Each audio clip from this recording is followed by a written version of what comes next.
Forgot my tea. Good evening, everybody. Welcome to another live stream with me, Charlie Lambden. This is Moving Home with Charlie.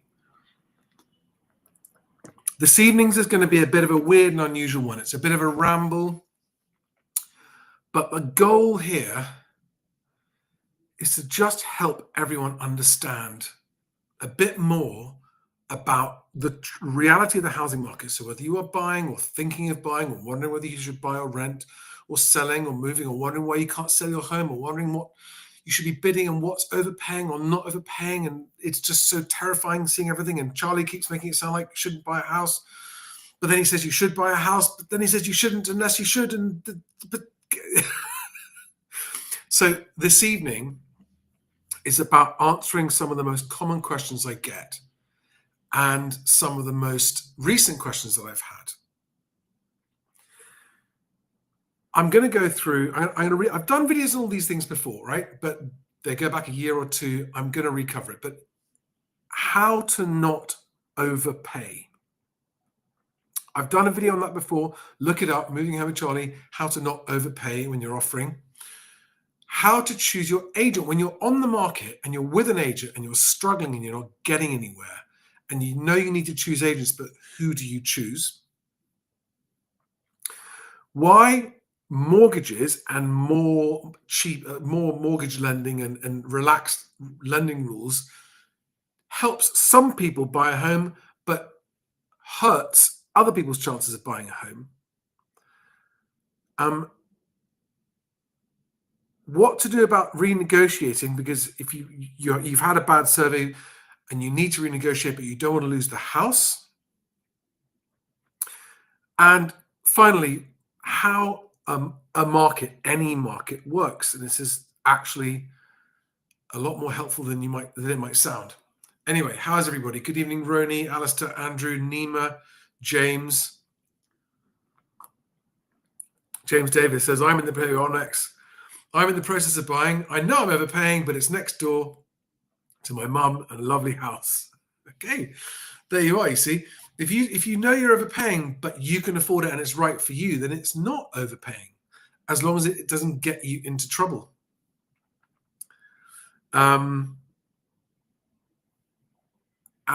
Marius Servant says, how can you not overpay if there are 20 families on the viewing day? Well, that's a very good question. And unfortunately, the hard truth is, if there are other people overpaying or paying more than you're comfortable paying, you have no choice but to walk away, unless you have considered the risks of overpaying and you know you're overpaying, but you accept those risks.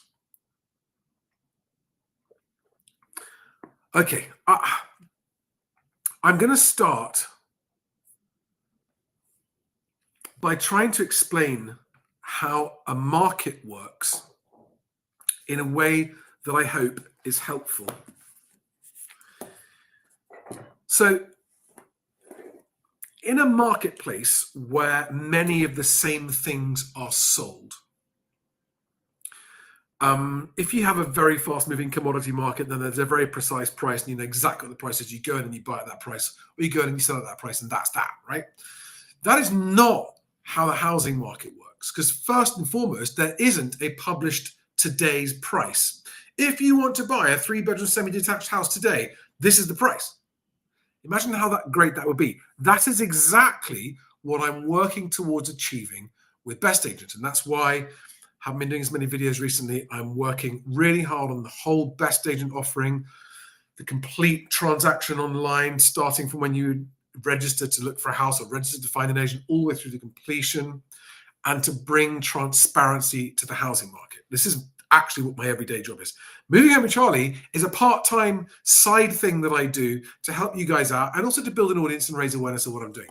And I've got a lot of new followers all over the place. Actually, I've got new followers. I've got, especially on X and on YouTube and on Instagram, and we're live on all of those things now. And I've got a big bunch of new followers on TikTok recently as well. Welcome to all of you guys. For those of you who are trying to figure out, all Charlie does is apparently talk the market down, but then he says we should buy. It's so confusing. What does he actually want?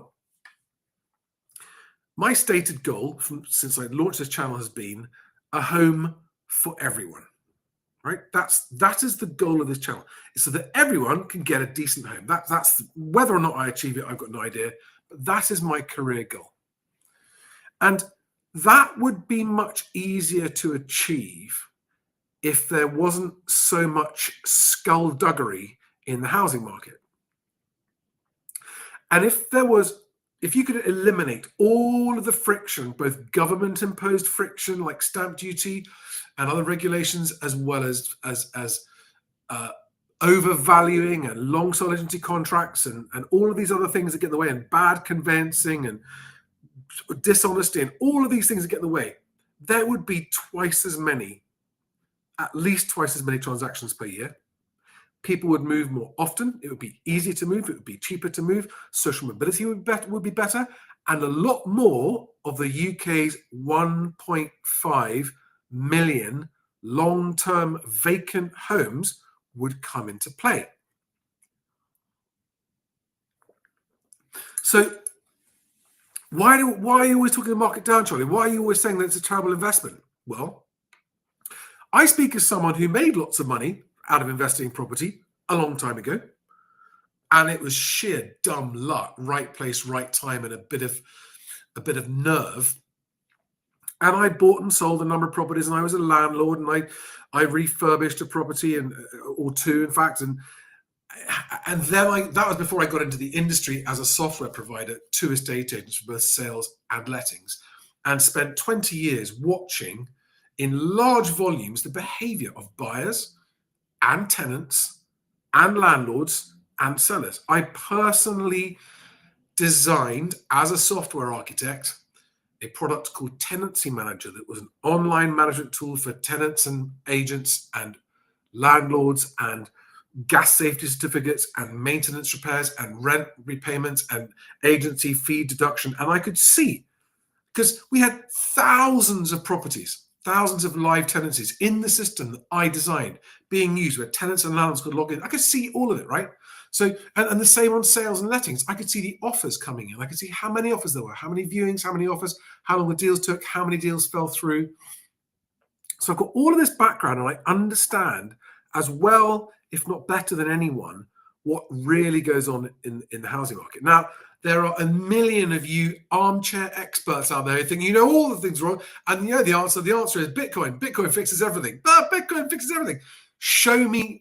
Please fix something with Bitcoin, or stop saying it. Okay. Bitcoin has enormous potential, theoretically, to fix lots of stuff, but a lot needs to happen before that could happen. But until it's actually fixed anything, could you all stop saying Bitcoin fixes this like parrots? And show me something that it has fixed. Otherwise, just say Bitcoin could fix some stuff. But to say, anyway, that's a tangent, isn't it? Back to the market. Right.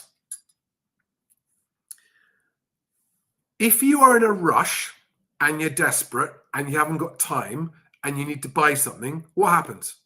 You always end up paying too much. You pay over the odds, don't you?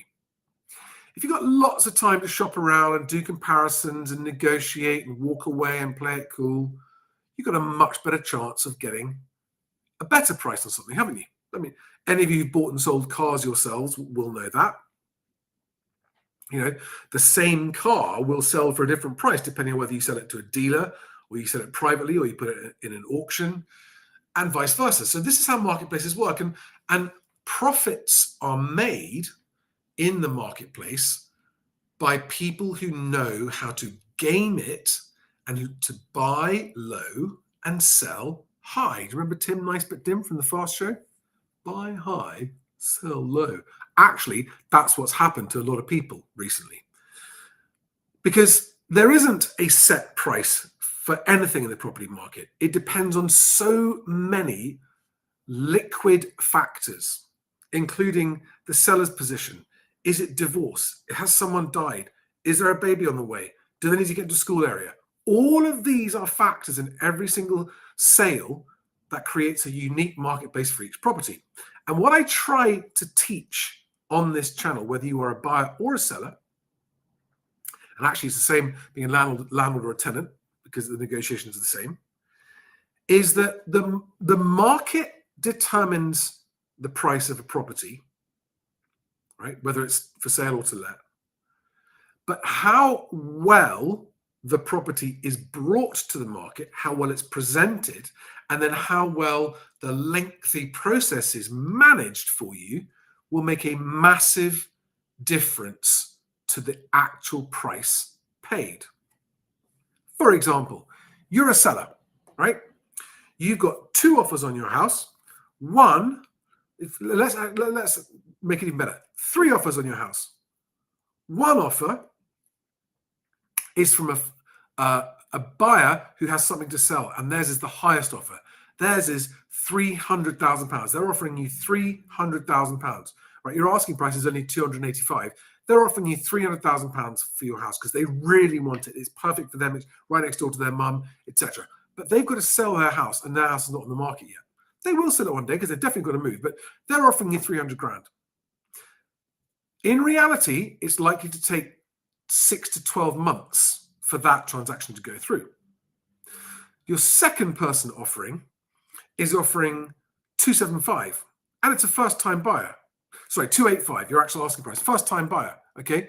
And the first-time buyer, they haven't got their mortgage in place yet, but they love your house. They definitely want it. And it's a young couple, and they've got to get the survey, they've got to get their mortgage application, they've got to go through all those hoops, and it's going to take, realistically, 3 to 5 months. And your third offer is from a cash buyer offering 275, who says they've got everything lined up and they could exchange within 2 weeks. What is that property worth? Is it worth 275? Because it's worth what someone will pay, right? But the seller, which one does the seller choose? Do you wait a year to get 300,000? Do you roll the dice with the first-time buyer to hopefully sell within 6 months and get 285, your asking price? Or do you take the 275 from cash buyer that doesn't have to get a mortgage and can complete within 2 weeks? Right? If a house is worth what someone will pay, what's that house worth? You might say, well, that's worth 300,000, isn't it? Is it? Is the seller, the buyer offering £300,000 has got to sell a house?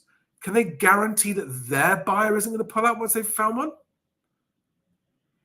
That buyer might fail on you, the £300,000 buyer, through no fault of their own, right? So is it worth £300,000 today on the day you accept it? Or a year from now if they complete? And what does that year of waiting cost you as a seller? I could go on and on like this, right? The market for each property is different depending on your situation as a seller and the buyer's situation and all kinds of things. And this is why, especially if you are moving against the clock, you need really experienced, really professional agents. And by the way, if you've ended up with 3 offers on a property, you've already got a good agent there, right? But a really, really good agent will get you 3 comparable offers, all of them pretty close, not much between them, right? In terms of, spoilt for choice, which one should we take? You know, and sometimes in those situations, it comes down to which buyer the seller likes the most, because the offers are all the same. They can all move straight away. Maybe they're all cash buyers. So it comes down to things as simple as this. If you're a buyer and finding time to view properties is hard because of work and maybe because of travel, viewing properties for you costs you real time and money. You've got to travel, maybe you've got to get a hotel stay for the night, you've got to book time off work. It's really genuinely expensive and time consuming to do viewings at all. Now, compare that with someone that lives locally, works for themselves, is flexible, and can view loads of properties, right? If you're the first kind of buyer, you are in a much, much more difficult situation when it comes to negotiating, okay? Because you're going to view fewer properties and you're more likely to view the ones that look like a bargain, and therefore there are going to be competing bidders. Whereas if you're someone that's local and can get round the drop of a hat to any viewing, etc., you're much more likely to be in the right place at the right time and get a better deal. So all of this is to say, right, that a property doesn't have a value until the transaction's gone through. But even then, the seller might have chosen to accept a lower. For example, right, another example, sellers who just decide, do you know what, I just want to go and put it in auction. Put it in auction. Is that the value of that house? Or have they sold it at trade price? If you go to one of those house buying companies, we guarantee to pay cash for your property, typically 20% below what they are going to sell it for. Did you get market value for your house? Or did you sell below? You sold below market value. Because maybe as a seller, you had life imperatives that compelled you to get it done right now. You know, maybe someone in your family has got a terminal illness and you're against the clock and you've got to move to be with them. You just need it done. So the point I'm trying to make here is that properties can go for plus or minus 10% around a central figure. I've taken a long time to make this point. I'm sorry. But if you understand that, like, let's just say that's what I'm going to call the central figure, right? Sometimes an agent will get people to overpay by 10% above that central figure. And sometimes you'll get a property for 10% below that central figure. So there's actually a 20% variance in what a property can sell for, depending on a long list of things. And this is the first thing that so many sellers get wrong. They assume that their house is worth the same no matter who sells it. And I hope if you've been listening to this for the last 17 minutes, you'll now go, okay, right, it's not just worth a given price, is it? Right? Even if you pay for a red book valuation, a professional lender's valuer survey, whatever you want to call it, and they give you a number, that doesn't guarantee that you will sell it for that. So understand that whether you're buying or selling or both, you are operating in this unique marketplace filled with emotional parties. That's what makes buying and selling a house unlike anything else you can buy or sell. Because people don't think straight and don't see straight when they're emotional. And moving house is emotional. It's often combined with things like divorce or death or forced financial sale because of debts. All of these different things can. So that is why, using my central figure here, right, and 10% above, 10% below, this is where a really, really good agent earns their money. They are hard to find because they are in the minority, and most agents aren't good enough to do this, right? 10%, a really good one will get you somewhere between 5 and 10% more than the central value that property might sell for.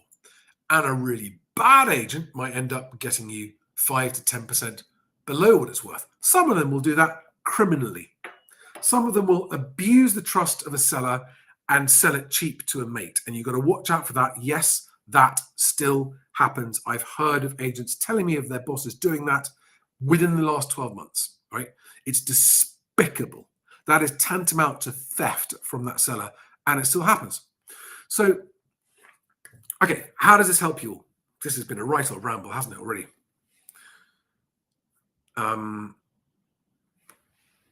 Let me get to the questions.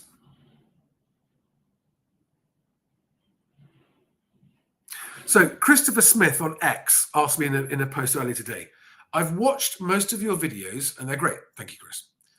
The thing I find most difficult is what is a fair and final offer that shows you're serious and doesn't offend someone who has overvalued their home. I don't want to negotiate as I'll lose, but I don't want to walk away from the house. Okay, this is a very, very good question. What is a fair and final offer that shows you're serious and doesn't offend someone who's overvalued their home? Now, Christopher's question contains several factors that he shouldn't be thinking about and shouldn't be worrying about, okay? Because no matter what the circumstances, there's only ever one price you as a home buyer should offer. So what's a fair and final offer? It doesn't matter what's fair.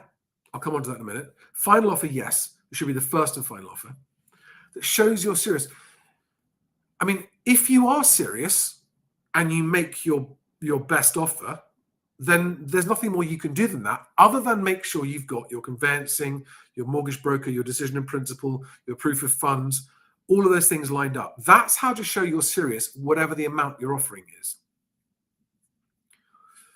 But you don't want to offend someone who's overvalued their home. There's nothing you can do about someone who's overvalued their home and is going to get upset about it. Okay? All you can do, even in that scenario, is make your first and final offer with all of those things attached to it, like I've explained in the past, like my offer email template. If you're new here, just go and Google MHWC for Moving Home with Charlie, offer email template. Okay, you'll find it. It'll come up. It'll be number one on Google. And in that, it explains how to make sure you've got a conveyancer, because your conveyancer can confirm that they have approved your source of funds for your deposit and that you are in a position to proceed with that transaction. And that means you don't have to reveal your actual finances to the agent. Another advantage of having got your conveyancer on board before you offer. Have your mortgage decision in principle, your fully credit checked name on it, lender's name on it, mortgage decision in principle. Say that you're going to buy your search pack on the day they accept your offer or the day they instruct their solicitors, if they haven't already done that themselves as sellers. But to come up with the amount, that is something that only you as an individual can do. Go back to my example of the cash buyer, the first-time buyer, and the seller, all three offering the same property as 275, 285, and 300. Those amounts were the maximum that those people could offer in their circumstances. That's what you should offer. But Charlie, you've told us that there's no money to be made in property investment. That's the next one I'm going to come on to, right? So how do we know what overpaying is? In the current climate, where house price growth,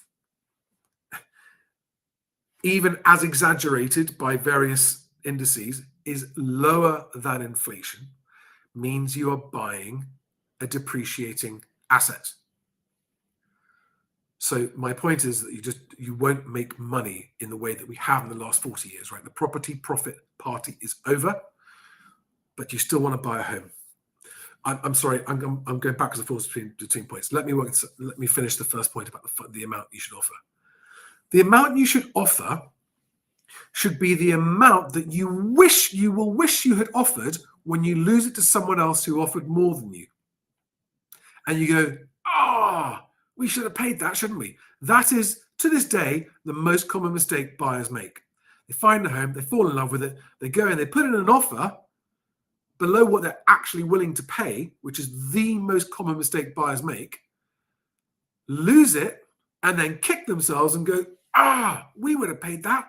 That is why, if you're buying a home because you want to live in it, you should always make your first and final offer your maximum comfortable price. The price above which you would walk away, right?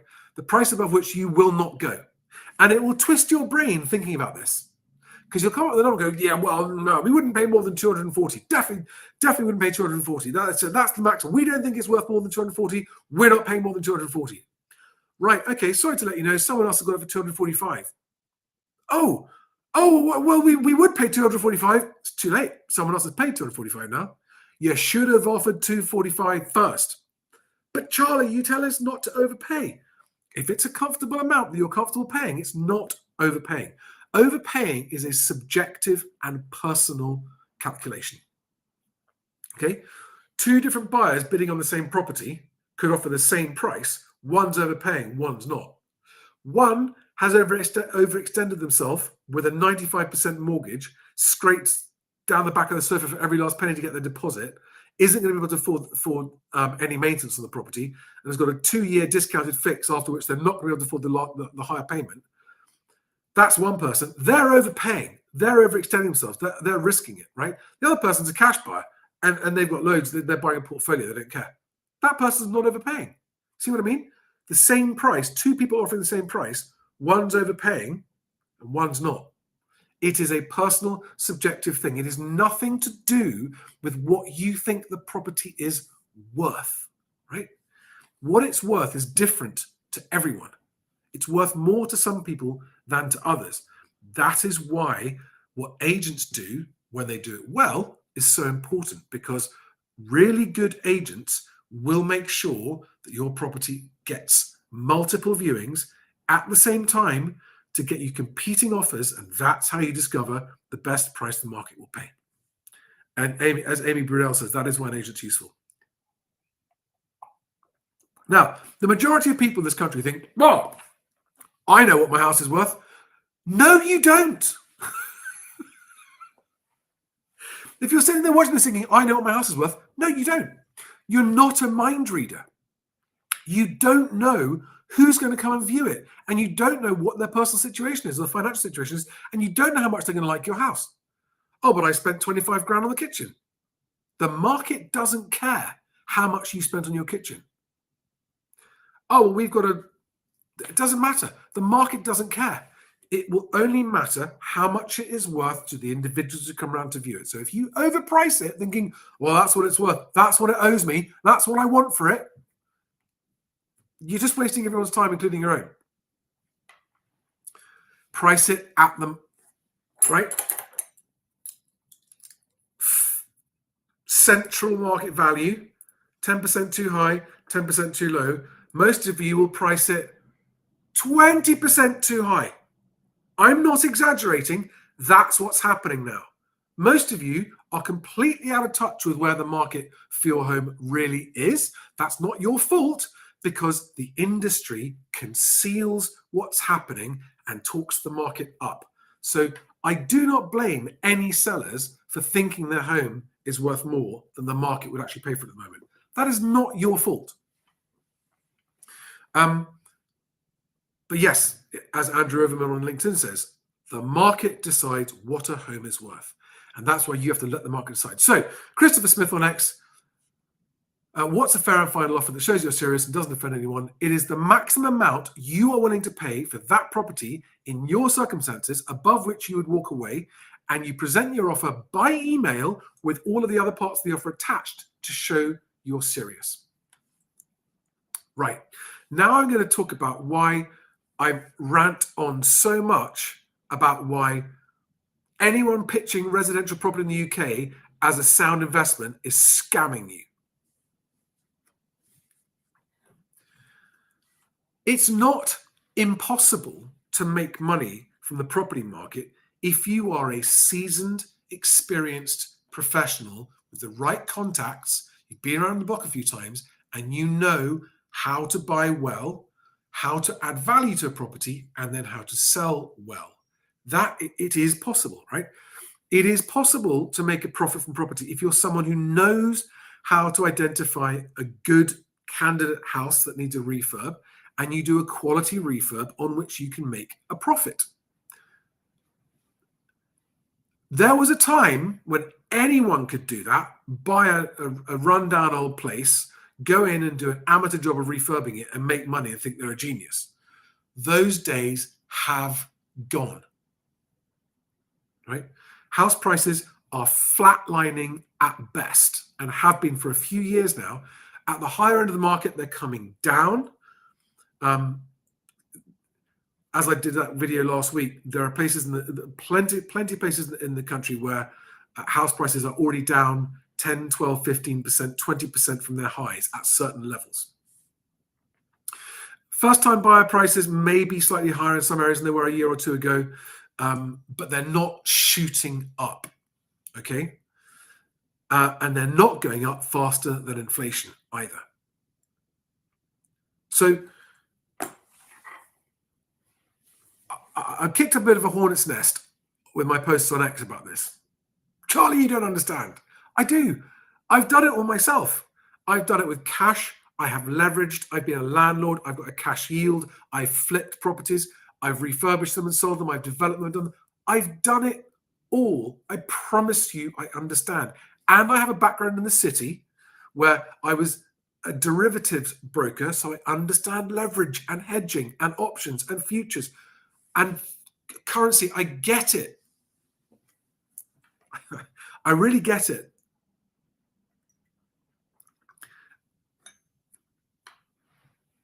I'm not going to make this video about all the reasons why, but to actually make money from property, the house price growth needs to go up faster than inflation, number one, plus your maintenance costs, which is about another 1%, number two.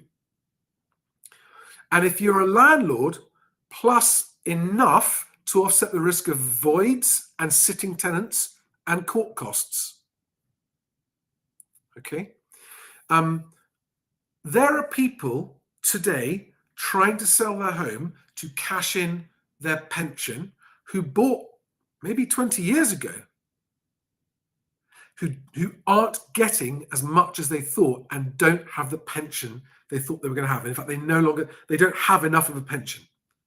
And I know this because I've had people tell me in the live chat, in comments on videos like this.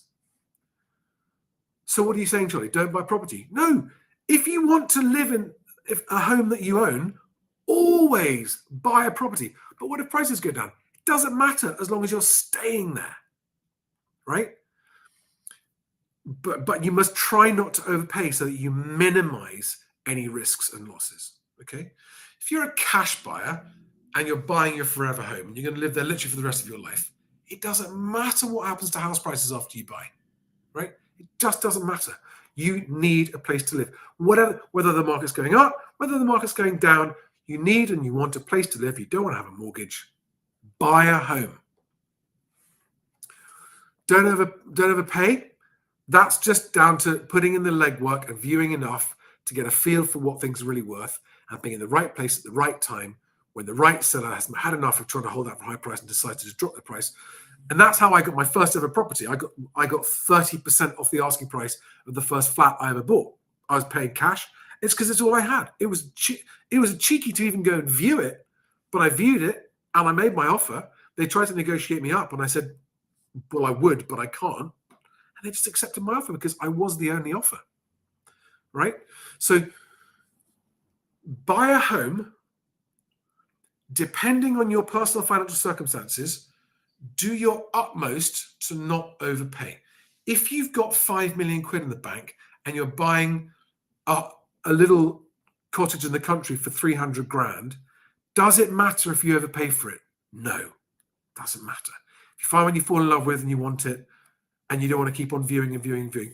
But if you're not in a hurry and you're enjoying viewing, then don't overpay. Do you see what I mean? It's personal. It depends on your personal position. But the people most at risk are the people, for example, like the ones who've bought Help to Buy in London within the last few years, right? If you bought Help to Buy in London the last 5 years, you're stuffed. You're in negative equity. If you went max mortgage, max Help to Buy, minimum deposit, you ain't going anywhere. You can't sell right now. And everyone told you it was a brilliant idea.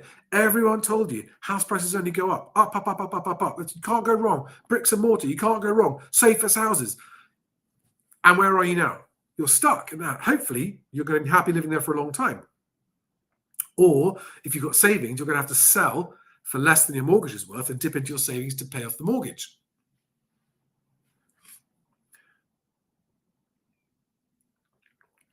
Right. So that's why I push back against relaxing mortgage lending, because when they relax mortgage lending, it makes prices go up. It puts upwards pressure on prices. And whilst that might help a few more people who are now going to get a mortgage that couldn't get into a home, it takes house prices further away from a large number of people who now can't get a home. That's why we're in the mess we're in. And to those of you who go, but Charlie, you don't understand. It's always been this way. As long as you hold long term, you'll make money. The past doesn't equal the future. And the only reason house prices have done what they've done in the last 20 years is because of artificial government stimulus. Okay? Is that artificial government stimulus still here now? No, it's all gone. Help to Buy is gone, quantitative easing has stopped, and interest rates are no longer 1%. All of those things that all helped house prices go up have all gone. And before that, they had relaxed mortgage lending criteria that made house prices go up. That's gone as well, although they're threatening to bring that back. But anyone who thinks that the next 10 years are going to be the same as the last 10 or 20 years without all those stimulus, you're just not thinking straight. You're not thinking straight, right? And that's before we even get into what the economy's doing and jobs. And I mean, massive public sector layoffs starting to be drip fed and announced. 9,000 over here, a few more over there. Lots and lots of public sector job cuts coming on top of the private sector that's just about next month to have its employers' contributions costs go up. That's going to hit me. So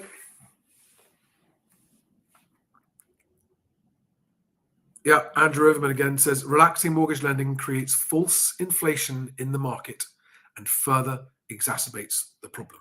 That's right. Correct.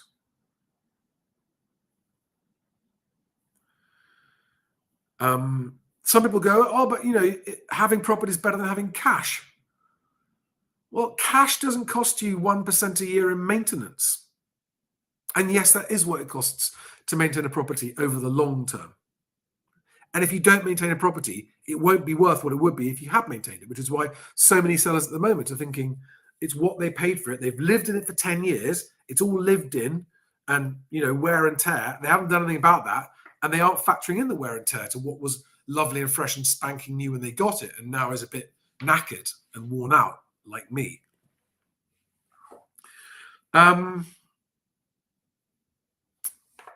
Do we have any questions, by the way? I will take some questions.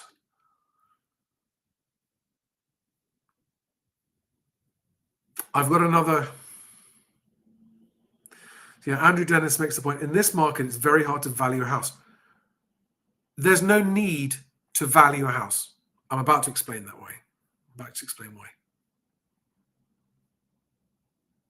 But there's never any need to value a house. I promise you, I can hear you all going, what are you talking about, Charlie? Of course you have to. No, you don't. If you want to move, the only way to value your house is to see what offers you get. Everything else is guesswork. So the next question I want to answer was from someone who sent me a message saying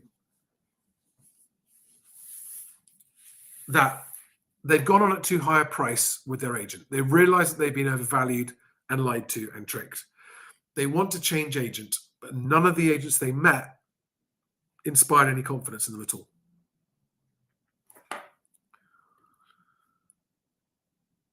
Right. This is arguably the hardest thing.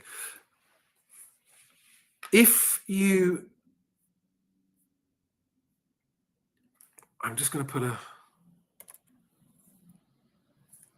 link up on screen. Hang on a second.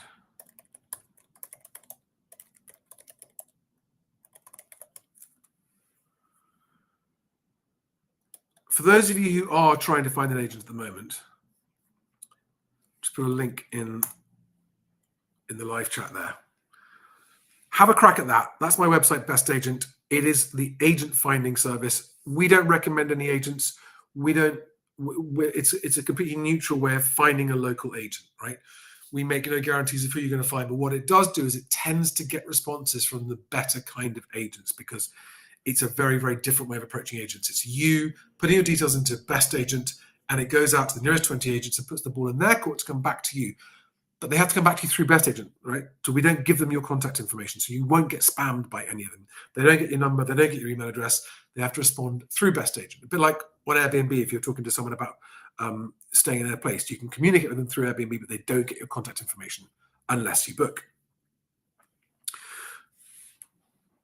But I'm specifically now answering the question from, I think it was Peter, member of the private live movers Q&A, who approached me and said, what do I do? I've overpriced my house. I've shot my bolt too soon. It's gone on there. It's way overpriced. How do I find the right agent? Okay. Without being with you and looking locally, it's very, very hard for me to do this. But generally speaking, an owner-managed agent or an independent freelance or franchisee self-employed agent has a lot more skin in the game than a corporate agent does, like literally 10 times more. A corporate agent will get 10% of the commission that the company earns from selling your house, whereas a self-employed agent will get 100% of it. So they're literally 10 times more incentivized to actually get your home sold for you. And therefore, they're less likely to overvalue it. Now, that doesn't mean they're all good. There are plenty of very nice, very willing, and friendly agents out there. They're just still not very good. They're not very experienced. They haven't been well trained. The question to ask each agent you speak to is, what do you do to ensure we get competing buyers? Right? What do you do? What is your strategy to make certain that we get enough viewings that we end up with competing offers? Because that is the only way to find out what your house is worth. And that's the question. If you don't do anything else, just that's the one question to ask each agent. And they might start talking about values. Just say, no, I don't want to talk about values. I don't want to talk about values. That's what got me into this shit in the first place, talking about values, listing about values. That's what agents do. They get you talking about values, and it's all just a fugazi. It's bullshit. It doesn't exist when you just talk about values, because it's literally a meaningless conversation, right? I say to agents that I work with, talk process, not prices. Nobody knows what your house is going to sell for, not even the agent, right? There are 3 prices for your house: what you think it's worth, what the agent says, and what the market will pay. The only one that matters is what the market will pay. So ask every agent you talk to, what would you do to make sure we get competing bidders? Oh, wow. Veronica, exchanged today after 15 months since my house was put on the market. Chain was volatile. What a relief. Thank you, Charlie, for all your advice. Oh, what a massive relief for you, Veronica. Congratulations. 15 months. What an odyssey. Hey, Sasha. We have a celebrity viewer in the live chat. How you doing? You haven't replied to my text. Reply to my text. Yeah, and don't forget Stiggy. Yeah, there might be some Stiggy later this week. Might even be another surprise guest later this week. Abdul Shahid says, would love to see a collab with Sasha and Charlie. Well, there's an idea. I wonder if we can make that happen. I'd love that too. But back to Veronica. 15 months since your house put on the market. Right. Sellers watching this who think selling a house is easy. You just stick it on Rightmove and you get a buyer, and that's it. 15 months it's taken to sell. So Fleshmorph says, Sasha's too optimistic for Charlie. I don't think that's true.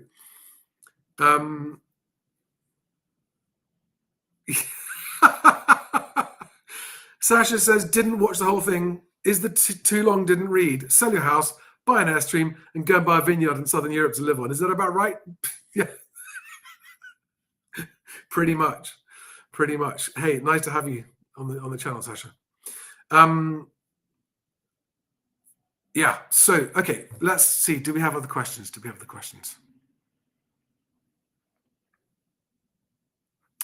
Fernando Pastana says, will this be worse than the 1989 housing crash?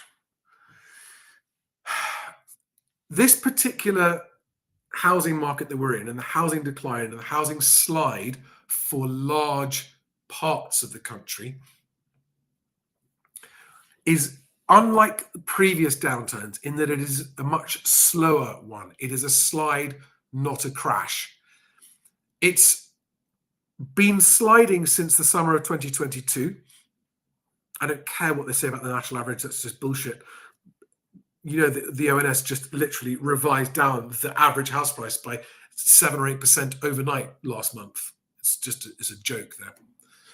So, and because of what's happening with the economy, and lots of other things, and the cost of living and real inflation, and people's ability to afford houses and maintenance and bills, I think we're going to continue to see house prices sliding for some considerable time yet, at least the rest of this year and probably most of next year as well. That's what I think. Now, I actually think that a house price slide is good news. This slow, gradual slide is good news. It's less disruptive than a crash. The only people a crash benefits are first-time buyers waiting to pounce, right? That's the only people, no one else. It doesn't benefit the economy. It doesn't benefit anything else. If house prices ease in proportion to wages and come down gradually so that housing affordability is gradually improving, as it has been for the last few years, even with higher interest rates, that is a good thing. And I think for that reason, I think actually first-time buyers, it's going to continue. If you're someone lucky enough to keep your job and you are getting above inflation pay rises, then housing. So I've only just seen some of your other questions, sir. Which country you're moving to?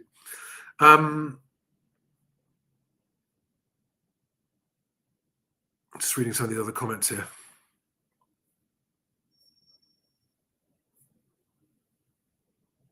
Yeah, Bosbos 47 talks about mass job cuts because of AI. Yeah, that's not going to help the jobs market, is it? Whatever it does do or doesn't do, apart from hunting us down and killing us all, it's going to be taking more jobs than it creates. Although it will create some jobs. It will create some jobs. Right. K-Art says, hello, Charlie. Just had a lovely Italian in Liverpool. Yum. And Jim Bob says, stop eating Italians. They've got to live too. Okay. Now, have I said everything? Oh, yeah, there's other stuff to talk about as well. Is that for this video or another one? I think it's for another one. I'm going to call it a night there, guys. I'm going to call it a night. It's been nice talking to you. I hope this has been helpful. I hope I've improved your chances of moving, whether you're buying or selling. Remember what I said about how the market works. What I want to do is I want to help buyers buy well, right? Which means if you're a buyer watching my channel and this is a seller and they've got the house, the value of the house there, you get it for less because they haven't brought it to market properly, right? But if you're a seller watching my channel, I hope to help you get higher than that central price by going with a good agent, getting competing bids, and getting a higher price for your property in that way. And oh, that's a very good question. M asks, hi Charlie, selling a flat with a few issues. Don't want to hide it, but should I? Now, if you think about it, the only person who's going to buy your flat will eventually know about all of the issues. And so if you ever try to hide issues of the property, all you're doing is increasing the chance of the deal falling through and wasting a lot of your own time and your buyer's time. The right buyer will not be put off by the issues. Your issues are going to mean that the price is lower. So as long as you price it appropriately and put the issues up front and center, you're going to sell, right? Never try and hide it. That's someone who told me that they ever valued the house was that one of the things said is it's right next to a pub, and in the photograph and in the details, it doesn't. You can't see that. You don't mention it. Well, that's going to put a lot of people off, and there's no point in hiding it. What you should do is go, the house is right next to the Coach and Horses. That will appeal to some people. And if you get people inquiring to come and view that property who've seen that, they're going to love that it's next to a pub. They're not going to get there and go, oh God, it's next to a pub. It just wastes everyone's time if you don't show everything, warts and all. I really mean it, warts and all. Everything that a buyer is going to either see on a viewing or find out through the process of a survey, there's no point in hiding it. There's just no point in hiding it. I'm going to tell you a story just to back this up, right? A very old friend of mine He very unfortunately had a horrific car accident that put him in the wheelchair for the rest of his life. But he went onto a dating app, and on his profile, he didn't, in his photograph, he didn't mention the wheelchair. He didn't put in his photograph. It wasn't mentioned in his profile. And most of the times he went out on a date through this app, the dates would turn up and be shocked and leave.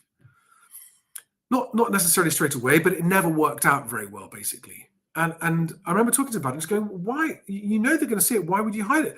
Put it in your advert. Make your profile picture a picture of you in your chair. Talk about it.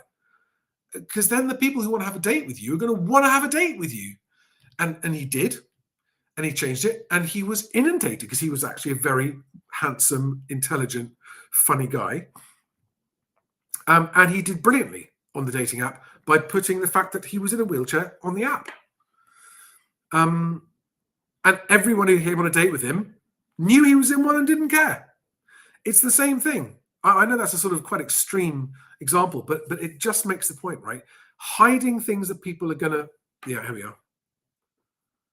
Ritori91 says, don't hide property issues. I had to pull out on discovering issues with my flat purchase, and I'd paid 70% solicitor's fees.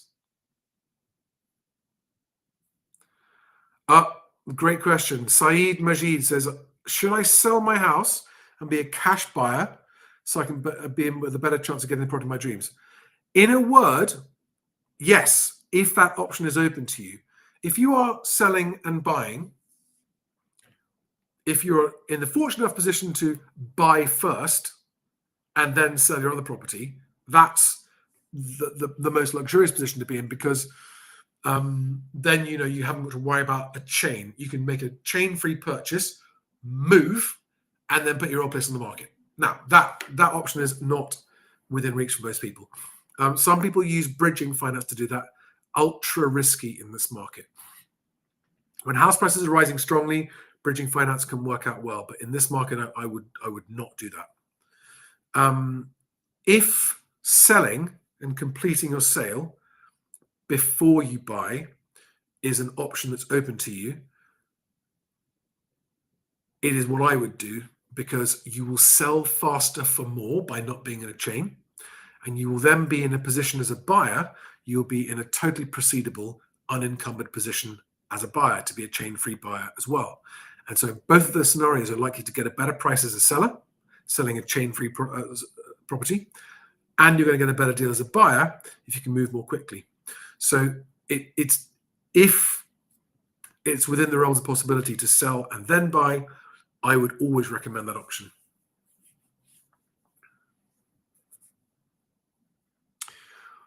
Michelle says, I bought a house with a long history of water ingress. The surveyor didn't see it, and the estate agent knew and never told me. It was horrendous. Now, this is a good reminder. When you buy a new build from a company, those come with a guarantee. And as a business, those businesses are legally required to make sure you're aware of everything. And if they don't, you've got some comeback and recourse. But when you buy a property privately, a second-hand property that someone's lived in, the agent isn't the person selling it to you. They are the facilitator. They are the broker. And it is caveat emptor, buyer beware. You are responsible for checking everything, just in the same way as if you were buying a second-hand car privately with no warranty. It's up to you. You got to test drive it, find it, look under the bonnet, check the tires, all that kind of stuff. You can't take it back if you're not happy afterwards. So that's why you must be ultra thorough. Agents are not, and I'm not saying this is good, they are not legally required to divulge everything that they know about a property. Now, there is material information that they are required to divulge, and all agents are supposed to follow the trading standards rules and make sure that all material information is included in the marketing. And guess what? Most agents don't do it. Why? Because most sellers don't have that information. If you got your property contract ready and brought it to market, exchange ready, then you would have all the material information for the agent.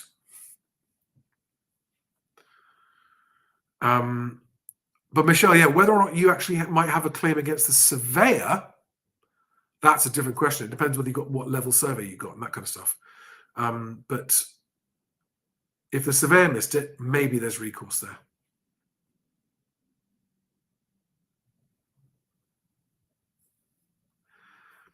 NS says, unfortunately for me, being a cash buyer is not as easy as expected. I agreed to estate agent amount, and then they try and get another 10 grand from me. As I sold last year, January, I still haven't bought yet. So this is another reason for always doing the email offer, your first and final offer, the price above which you walk away. And with certain estate agents, being a cash buyer puts you at a disadvantage because they don't tell the sellers, even though they're legally required to. This is why, again, make your offers an email and ask by email for confirmation that they have forwarded your offer to the seller. And you can remind them, could you please confirm that as per the legal requirements, you have passed my offer on to the seller? I really am going to stop now. Thanks, guys. It's been fantastic. Nice talking to you. I'll see you tomorrow evening, Wednesday nights, usual.